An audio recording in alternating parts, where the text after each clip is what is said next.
umum sih pendahuluan gitu ya, kemudian dasar teori, tapi nggak usah yang terlalu banyak banget, nggak apa-apa. Kemudian apa namanya, metodologinya, bagaimana caranya kalian membuat tadi itu bioetanolnya, kemudian disertai gambar-gambar gitu ya. Terus pembahasan gitu aja, pembahasan kemudian kesimpulan sama referensinya. Dan diketik aja. Kalau mungkin DRP tulis tangan apa ketikan juga? Diketik, Bu. Ketik, Bu. Ketikan, Bu. Oh, berarti bisa sama ya. Sudah, oke. Silakan. Mau kelompok 1 apa kelompok 2 dulu? Yang sudah siap kelompok 1 apa kelompok 2 dulu? Kelompok 2, Bu. Oke, silakan kelompok 2 dulu. Ya, Bu, izin share screen.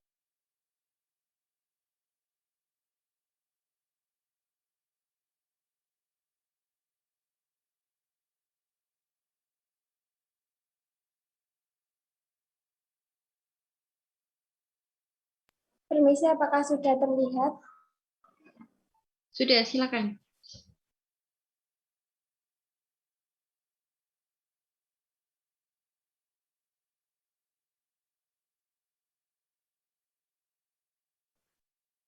Baik, Assalamualaikum warahmatullahi wabarakatuh. Di sini kami dari kelompok 2 akan mempresentasikan mengenai pembuatan biodiesel dari minyak jelantah.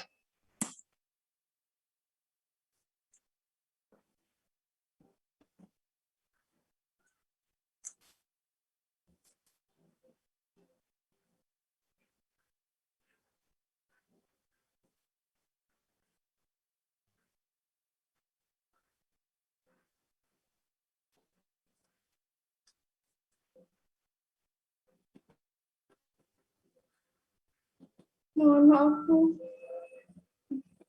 Nah, anggota kelompok kami yaitu yang pertama Herjuna Wahyu, yang kedua Nanda Fitri, dan yang ketiga saya sendiri Sofia Dwi Rahayu. Baik, apakah biodiesel itu? Biodiesel adalah bioenergi atau bahan bakar nabati yang dibuat dari minyak nabati, baik minyak baru maupun bekas penggorengan, dan melalui proses transesterifikasi, esterifikasi atau proses esterifikasi transesterifikasi, diambil dari Hambali et al. 2008. Minyak jelantah, salah satu sumber biodiesel yaitu minyak jelantah. Minyak jelantah adalah minyak goreng yang telah digunakan beberapa kali penggorengan. Minyak jelantah merupakan salah satu bahan baku biodiesel yang potensial untuk dimanfaatkan di Indonesia. Menurut Siswani dan DKK 2012, pemanfaatan minyak jelantah sebagai bahan bakar motor diesel merupakan suatu cara pengurangan limbah minyak jelantah yang menghasilkan nilai ekonomi serta menciptakan bahan bakar alternatif pengganti bahan bakar solar. Bahaya minyak jelantah bagi lingkungan dan bahaya minyak jelantah bagi kesehatan. Yang pertama bagi lingkungan yaitu pembuangan sisa minyak goreng bekas atau jelantah ke saluran pembuangan bisa mengakibatkan penyumbatan pipa dan banjir. 2.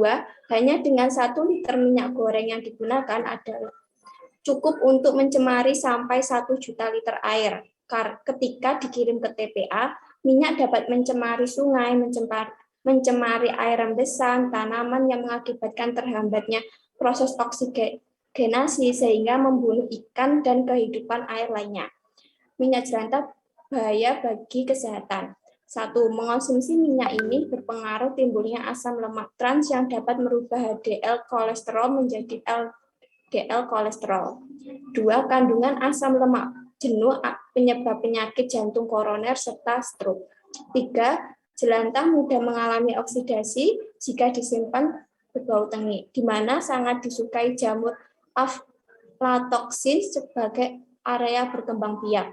Jamur ini membuahkan racun aflatoksin yang bisa mengakibatkan beragam penyakit terlebih pada hati dan liver yang memiliki kandungan senyawa yang berbentuk karsinogenik pemicu kanker.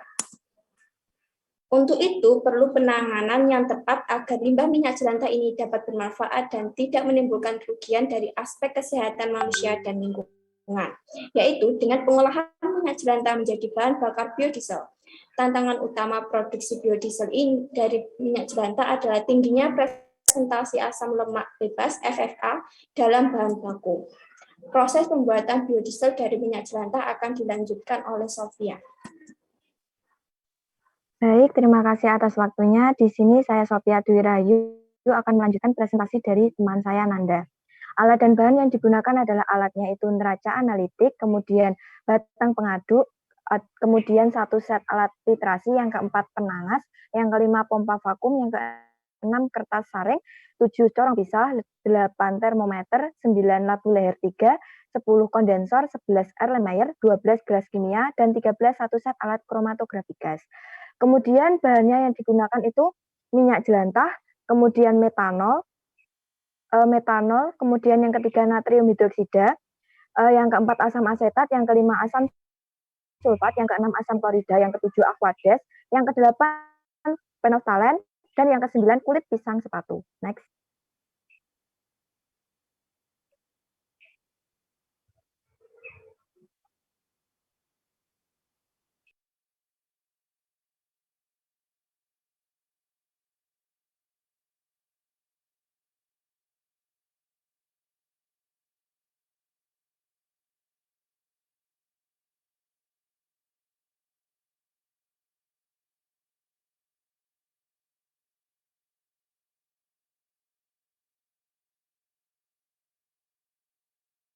Mohon maaf ada kendala. Di sini saya akan melanjutkan penjelasan tadi. Langkah-langkah pembuatan biodiesel dari minyak jelantah, yaitu yang pertama itu proses pemurnian. Pada proses pemurnian ini bertujuan untuk minyak itu agar bersih dari zat-zat pengotor yang bersifat makro atau yang ukurannya itu besar.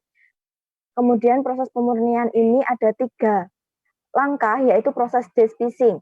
Proses despicing ini bertujuan untuk melarutkan bumbu-bumbu yang terdapat pada minyak jelantah.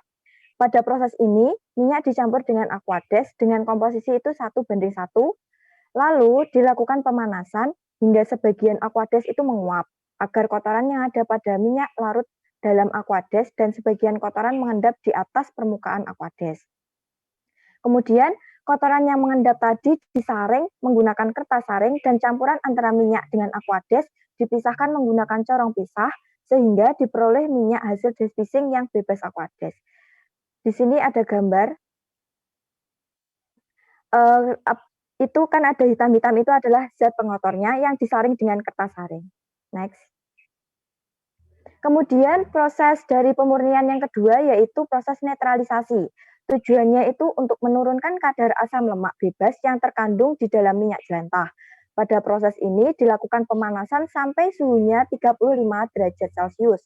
Lalu ditambahkan larutan NaOH 16%, 4 mili untuk setiap 100 mili minyak. Jadi NaOH itu volumenya 4 mili untuk setiap 100 mili minyak. Dengan tujuan agar kadar asam lemak yang terdapat pada minyak hasil despicing itu berkurang. Campuran minyak dan larutan NaOH diaduk selama 10 menit pada suhu 40 derajat Celcius, kemudian campuran tersebut didinginkan agar bercampur secara merata dan bereaksi sempurna dengan asam lemak bebas yang terdapat pada minyak. Setelah dingin, campuran disaring dan didapatkan minyak hasil netralisasi. Kemudian, langkah yang ketiga pada proses pemurnian adalah bleaching. Bleaching ini tujuannya untuk menghilangkan logam-logam yang terdapat dalam minyak. Pada tahap ini, minyak hasil netralisasi ditambah dengan kulit pisang yang sudah di blender atau sudah dihaluskan. Komposisinya itu 1 gram kulit pisang untuk 10 mili minyak. Lalu diaduk hingga homogen.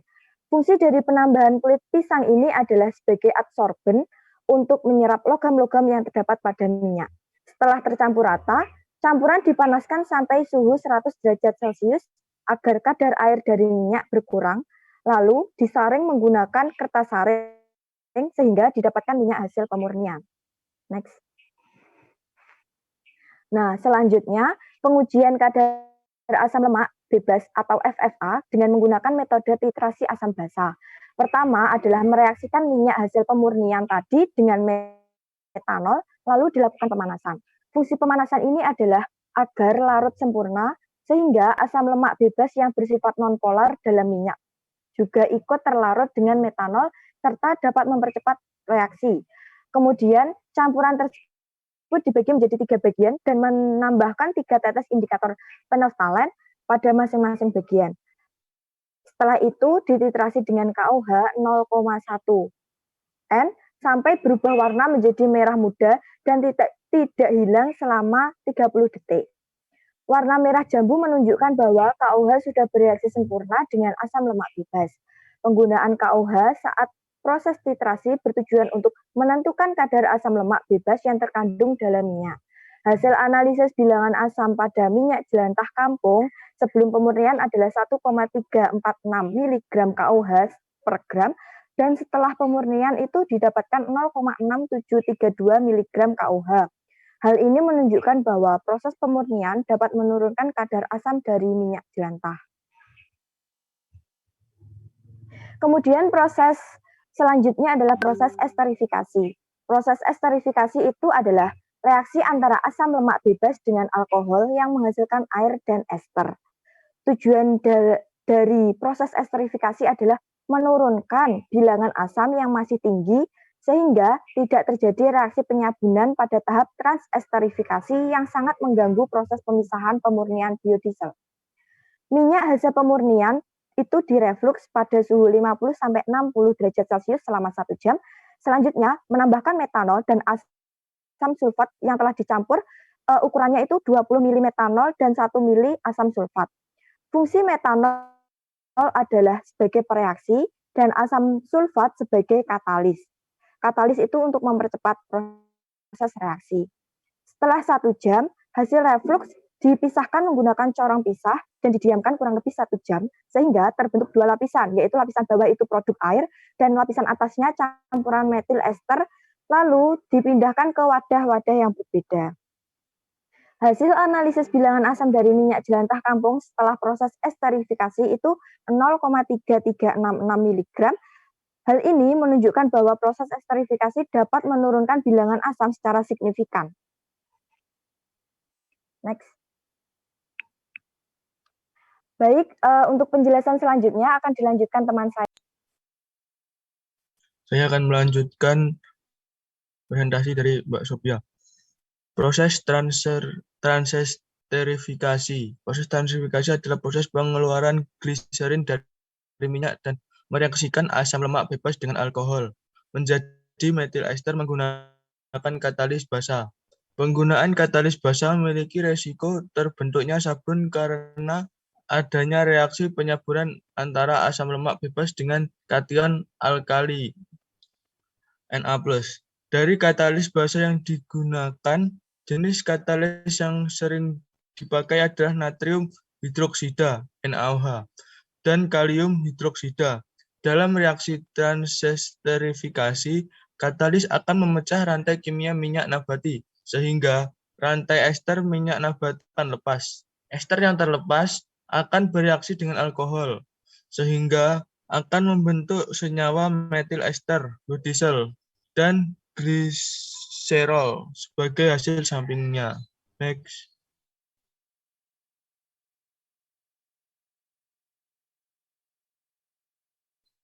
Esterifikasi direflux pada suhu 50-60 derajat Celcius selama 1 jam dan direaksikan dengan campuran metanol dan NaOH. 10 ml metanol untuk setiap 1 ml NaOH. Setelah 1 jam, hasil reflux dipisahkan dengan menggunakan corong pisah dan didiamkan hingga terbentuk 2 lapisan. Metil ester dan gliserol dipisahkan dalam wadah yang berbeda.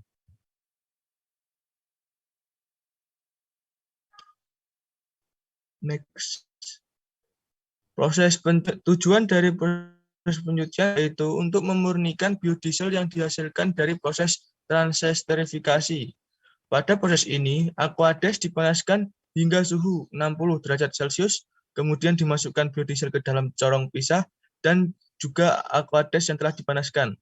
Lalu campuran dikocok hingga homogen dan dibiarkan sampai terbentuk 2 lapisan, yaitu lapisan bawah Aquades dan lapisan atas biodiesel. Penyaringan biodiesel. Biodiesel hasil pencucian dijernihkan melalui proses penyaringan menggunakan pompa vakum. Sebuah corong diletakkan di mulut botol yang telah diberikan kertas saring pada ujung corong. Kemudian, botol tersebut dihubungkan dengan pompa vakum. Biodiesel hasil pencucian kemudian dituangkan sedikit demi sedikit di atas kertas saring. Tujuan pemvakuman adalah agar proses penyaringan berlangsung lebih cepat dan dapat menyerap partikel-partikel yang tidak diinginkan dalam biodiesel. Next. Syarat mutu biodiesel menurut SNI seperti inilah.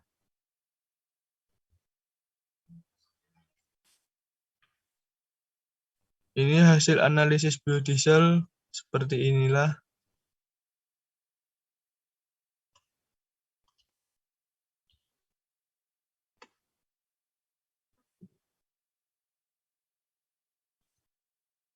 Ini videonya dapat ditampilkan apa tidak, Bu? Boleh.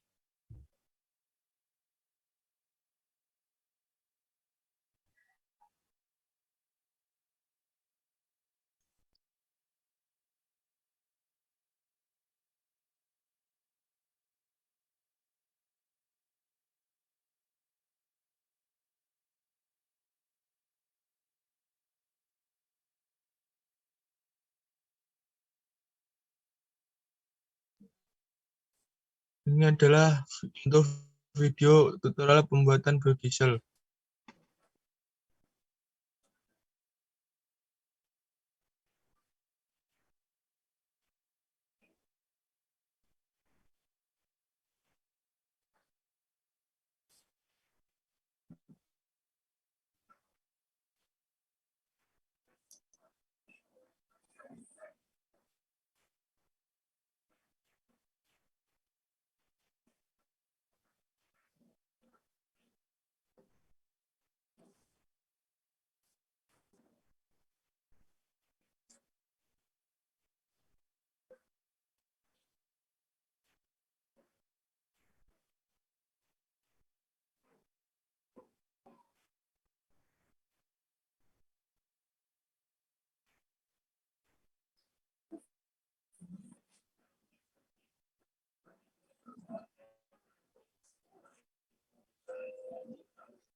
Jadi tadi adalah contoh pembuat Contoh video pembuatan biodiesel dari minyak jelantah skala rumah tangga.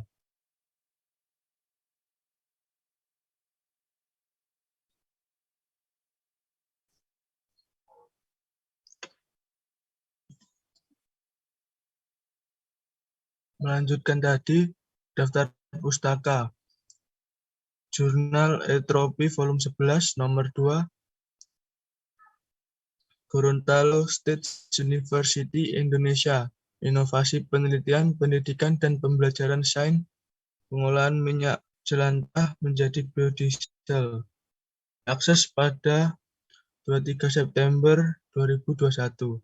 Dan Badan Standar Indonesia SNI Standar Mutu Biodiesel Jakarta diakses pada 29 September 2021. Next.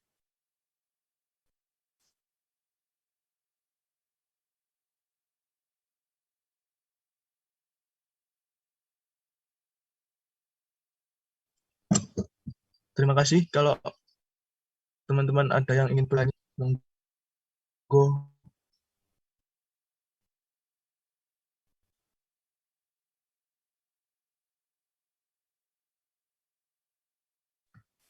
Gimana teman-teman, ada yang mau disampaikan atau mau ada yang ditanyakan?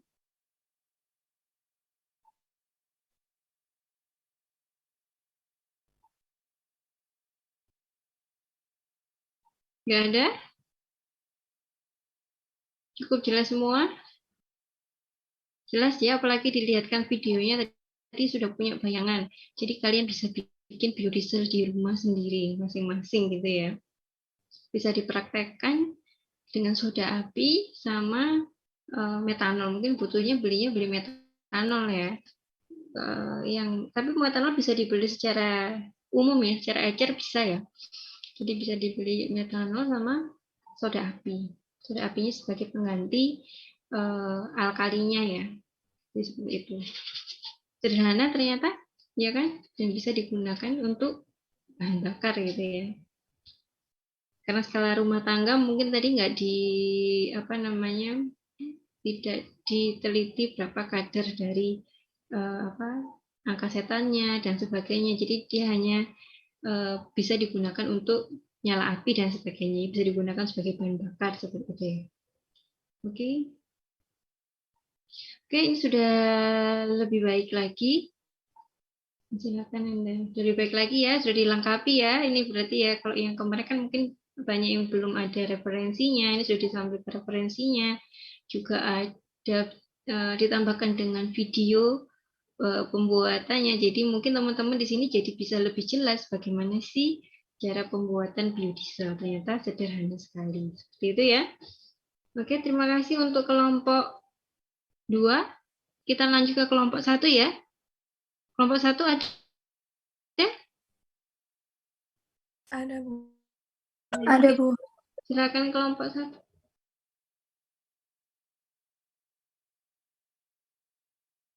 Oke, silakan.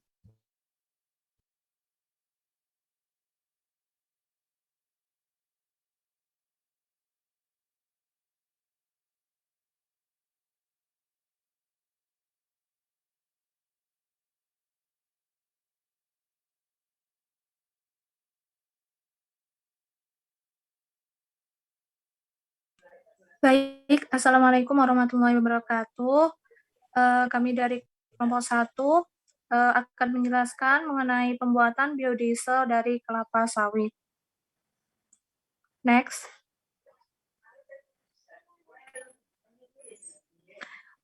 Kami dari grup 1 dengan beranggotakan Alisa Febri, Hidri Maula, Nur Rahma Putri, dan juga Ronald Kagen Sumarmata.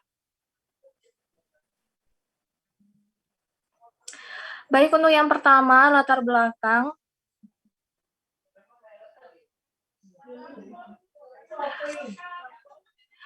Indonesia merupakan negara produsen kelapa sawit terbesar di dunia. Jumlah area perkebunan kelapa sawit di Indonesia adalah sebesar 11,67 juta hektar. Produksi minyak sawit yang tinggi menyebabkan produksi limbah cair kelapa sawit juga tinggi. Saat ini limbah dari pabrik kelapa sawit hanya diolah dengan cara menurunkan nilai COD dan BOD dari limbah tersebut. Kemudian dibuang ke lingkungan. Limbah cair ini lambat laun akan merusak lingkungan. Oleh karena itu diperlukan metode pengolahan lebih lanjut agar tidak mencemari lingkungan. Limbah cair dari pabrik kelapa sawit masih mengandung banyak asam lemak bebas dan trigliserida. Hal ini membuat limbah cair berpotensi untuk diolah menjadi bahan baku pembuatan biodiesel. Biodiesel selain dapat dibuat dari minyak nabati, juga dapat dibuat dari berbagai jenis bahan baku dengan syarat terdapatnya asam lemak bebas dan trigliserida di dalam bahan baku tersebut. Pengolahan awal disesuaikan dengan kandungan masing-masing bahan baku. Kemudian dilanjutkan dengan proses esterifikasi jika diperlukan dan juga transesterifikasi. Next.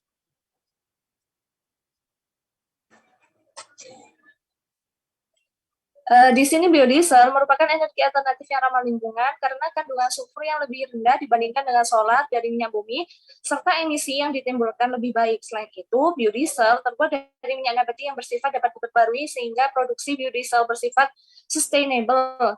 Bahan baku pembuatan biodiesel yang berlimpah di Indonesia membuat biodiesel memiliki potensi yang besar sebagai bahan bakar yang akan menggantikan minyak bumi di Indonesia.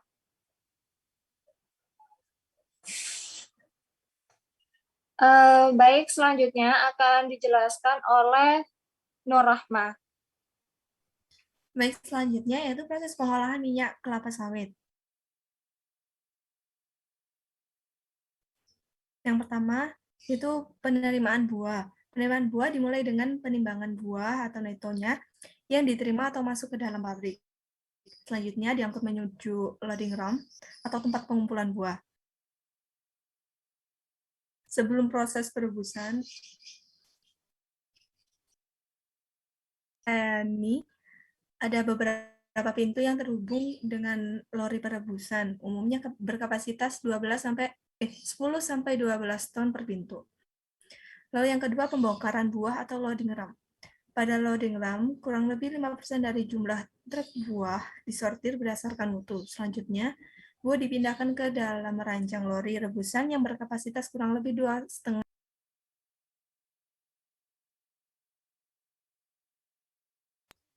Yang ketiga ada proses perebusan, yaitu proses merebus tandan buah dalam bejana rebusan. Lori yang berisi tandan buah segar dimasukkan ke dalam bejana dan direbus hingga masak selama kurang lebih 90 menit dengan tekanan uap air 2,5 sampai 3,0 atm dan suhu 135 sampai 150 derajat Celcius. Proses ini bertujuan untuk membunuh enzim pengurai minyak menjadi asam lemak bebas dan gliserin, serta memudahkan keluarnya zat lendir agar minyak lebih mudah dipisahkan dari air pada proses pemurnian.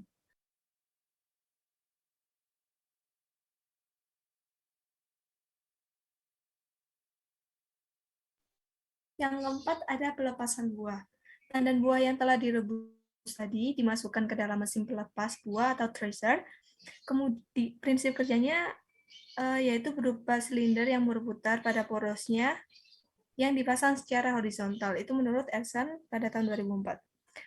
Proses pelepasan buah dari tandanya adalah dengan menjatuhkan kelapa sawit di dalam silinder dan keluar menjadi brondolan, dan tandan kosong yang kemudian dibawa konveyor ke alat pengabuan atau insinerator untuk diabukan. Sedangkan daging buahnya dibawa ke stasiun pengadukan atau digester.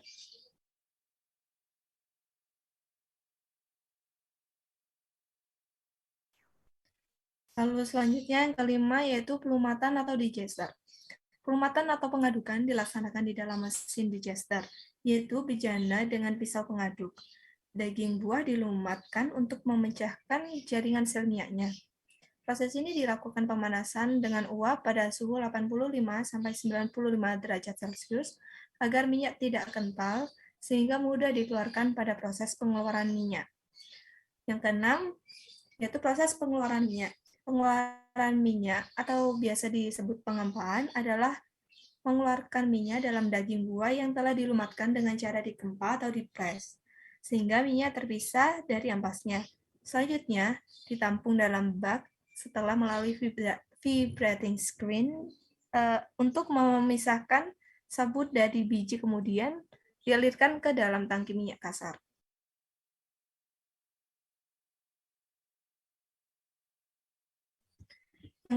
Yang ketujuh atau yang terakhir yaitu pemurnian minyak.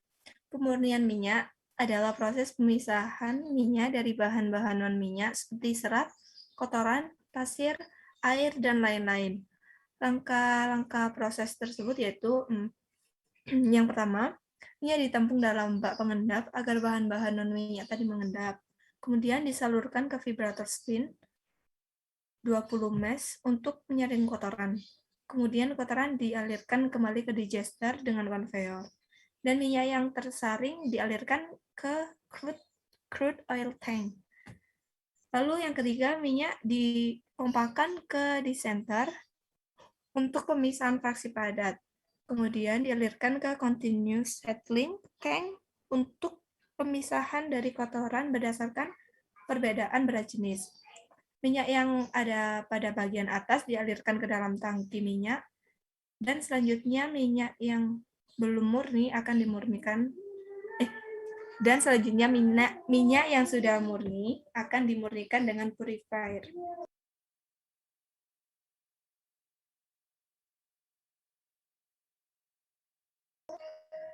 Yang keempat, pada purifier, kotoran dan air memisah ke tepi, sedangkan minyaknya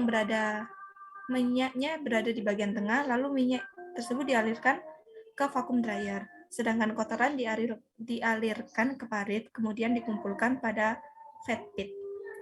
Lalu yang terakhir, pada proses pengiringan, minyak dialirkan ke vacuum dryer, uap air yang terbentuk tersebut masuk ke dalam kondensor, lalu dialirkan ke penampungan. Kemudian minyak dialirkan ke tangki timbun. Sebelum ke tangki timbun tadi, minyak melalui meteran pengukur untuk mengukur volume minyak yang dihasilkan. Selanjutnya akan dilanjutkan oleh Alisa. Baik, yang selanjutnya yaitu standar mutu minyak kelapa sawit.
Standar mutu merupakan hal yang penting untuk menentukan minyak yang bermutu baik.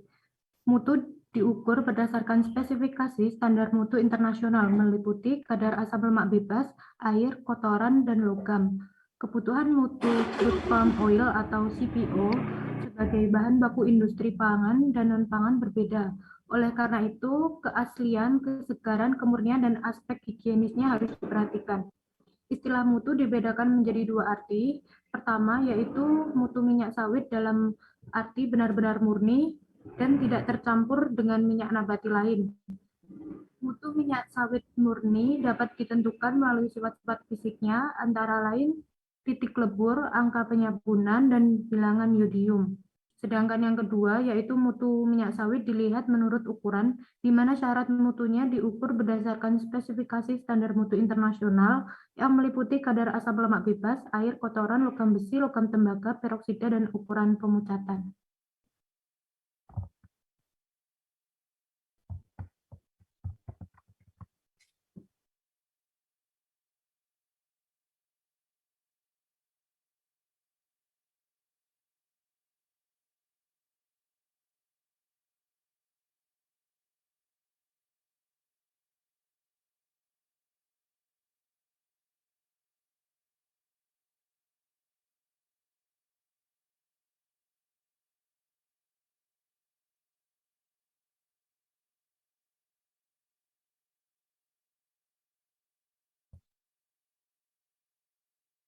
Untuk yang selanjutnya yaitu faktor yang menentukan mutu.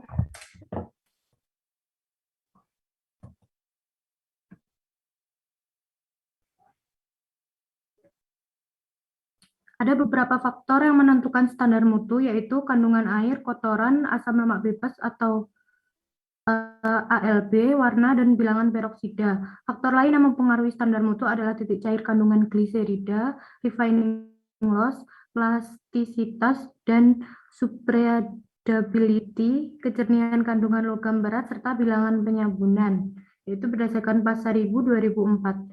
Angka asam dinyatakan sebagai jumlah miligram KUH yang diperlukan untuk menetralkan asam lemak bebas dalam 1 gram minyak atau lemak. Angka asam besar menunjukkan asam lemak bebas berasal dari hidrolisis minyak atau proses pengolahan kurang baik. Semakin tinggi asam, maka semakin rendah kualitas minyak. Lalu selanjutnya berdasarkan jurnal yang kami dapat, itu dilakukan pengamatan selama 7 hari, di mana kadar ALB-nya diperoleh masing-masing hari dan diperoleh rata-rata ALB-nya yaitu 3,57. Lalu yang selanjutnya yaitu sifat fisikokimianya, bilangan asamnya 1,694, bilangan penyabunan 150,4399, untuk bilangan iodnya 32,1223, lalu untuk viskositasnya 3,378, dan untuk densitasnya 891,7951. Baik, yang selanjutnya akan dilanjutkan oleh Ronald. Baiklah, di sini saya akan menjelaskan tentang kesimpulan dari presentasi materi kami tentang pembuatan biodiesel dengan kelapa sawit. Kesimpulannya yaitu limbah cair dari pabrik kelapa sawit masih mengandung banyak asam lemak bebas dan trigliserida. Hal ini membuat limbah cair berpotensi untuk diolah menjadi bahan baku pembuatan biodiesel.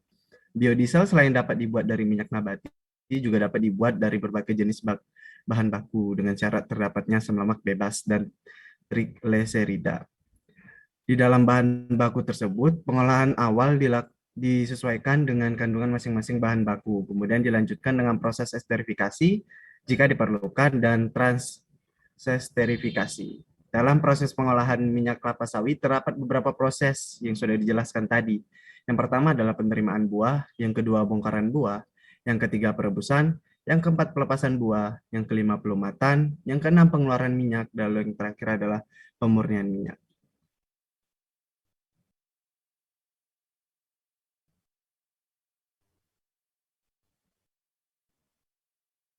Lalu, standar mutu merupakan hal yang penting untuk menentukan minyak yang bermutu baik. Mutu diukur berdasarkan spesifikasi standar mutu internasional, meliputi kadar asam lemak bebas, air, kotoran, dan logam. Kebutuhan mutu crude palm oil atau CPO sebagai bahan baku industri pangan dan non-pangan berbeda. Oleh karena itu, keaslian, kesegaran, kemurnian, dan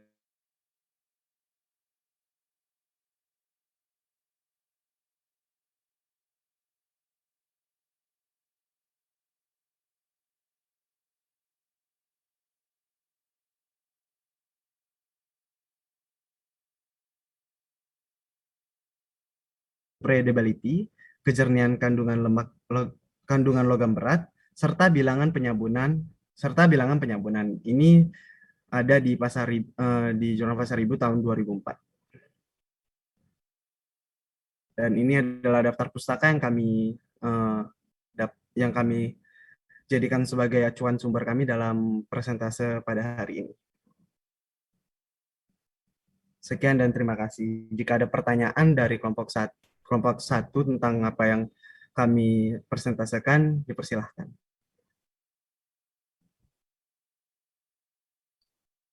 Oke, ada yang mau disampaikan pada teman-temannya? Atau mau ditanyakan?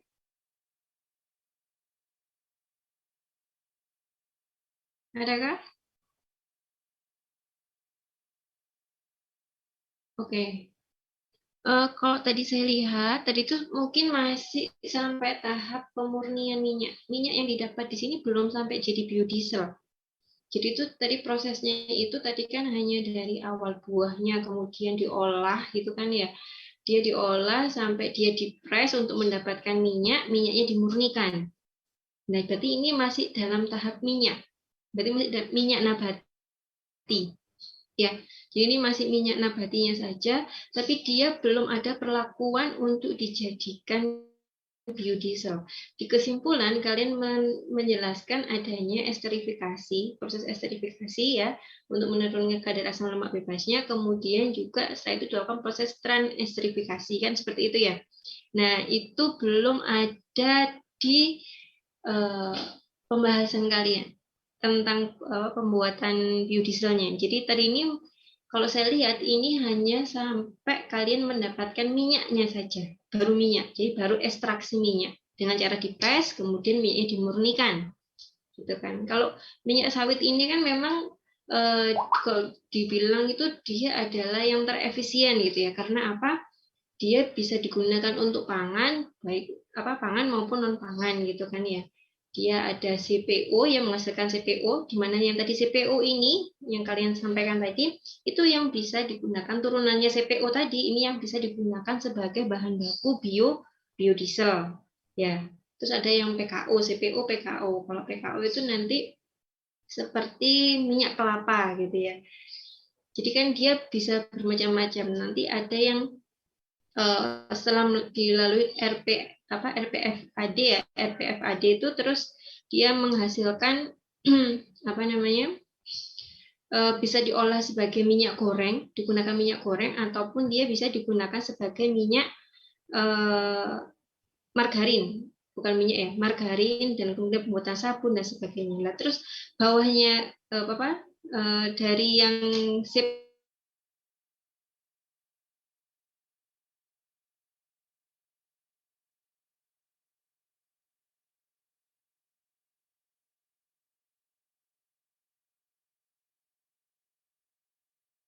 pembuatan margarin dan sebagainya juga bisa dibiodiesel. Nah, ini di sini belum ada. Betul tidak? Itu tadi hanya saya pemurnian nggak kalau kalian rasa? Apa sudah ada sampai pembuatan biodieselnya? Gimana kelompok 1?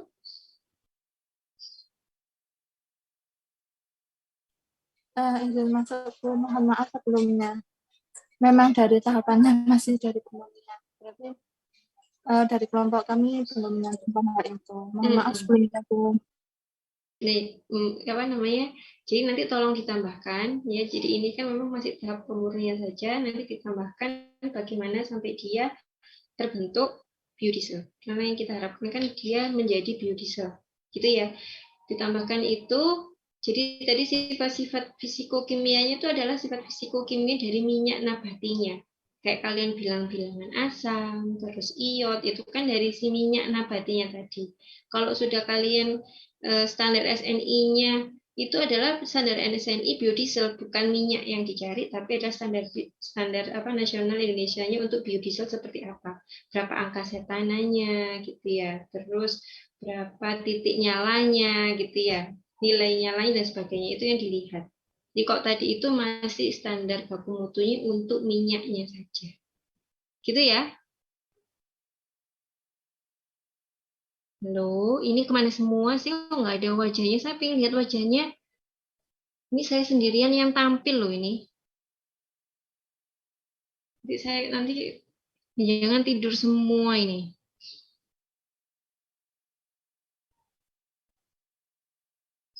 Oke, mana wajahnya? Saya pengen lihat wajahnya semua dulu. Kalau kapan mungkin perlu foto kali ya, kita perlu foto bareng gitu ya, wajahnya biar tampil semua ya.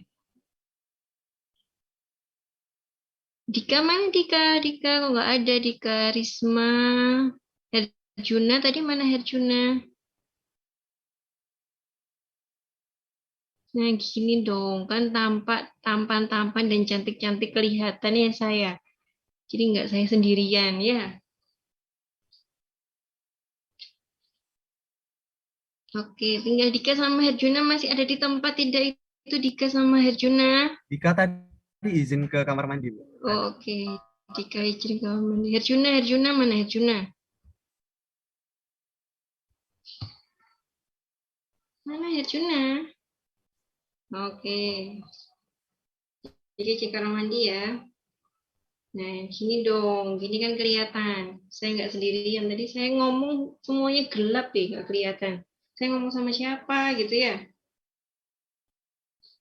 Oke. Semuanya sudah selesai maju ya. Jadi minggu depan kita kuis ya, kuis untuk biodiesel sama bioetanol ya. Soalnya sekitar ini saja. Oke. Kalau seperti sudah presentasi semua di LMS? Sudah, Bu. Sudah, Bu. Sudah, Bu. Oke. Nanti kalau gitu kelompok 1 silakan diperbaiki, ditambahkan, kemudian diupload ulang ya. Yang direvisi PPT kemarin ya. Diupload ulang di situ. Oke, terima kasih atas waktunya. Kita ketemu minggu depan insya Allah. Saya akhiri kuliah kita pada pagi hari ini. Sudah siang ya. Oke. Assalamualaikum warahmatullahi wabarakatuh. Selamat siang semuanya. Waalaikumsalam warahmatullahi wabarakatuh. Terima kasih, Bu. Selamat Oke, siang. sama-sama.